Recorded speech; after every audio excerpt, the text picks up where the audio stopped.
Chapter 28 Hearts of Pure Gold. We eventually won the fight and I was awarded the drug on a trial basis until NICE decided whether it was cost-effective enough or not. We also won it for a number of other MS sufferers, although each one had to meet the specific criteria stated. A number of MS friends didn't meet the criteria and so were not awarded it, and their reaction was to turn against me, which was a shame. I have so many people I wish to thank for all the ways that they helped me during this particularly hard period in my life. The main ones obviously being my mum, who has a heart of pure gold, and Adrian McHugh, who will enter my life later in this book.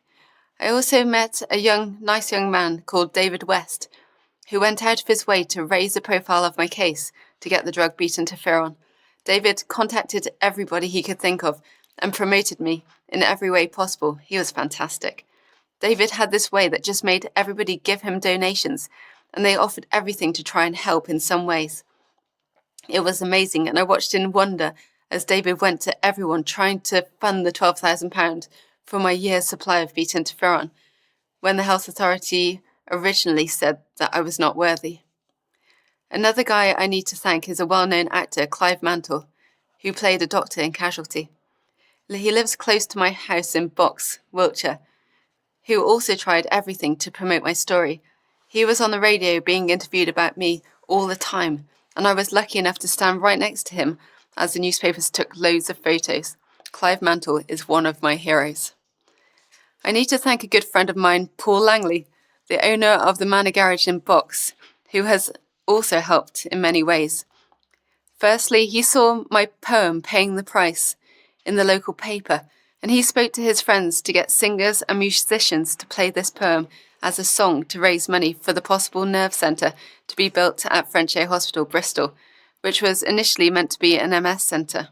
There wasn't much help for MS sufferers in the area around where I lived, but a guy called John decided he wanted to change a stable block behind Bristol's Frenchay Hospital into an MS centre, the MS Nerve Centre.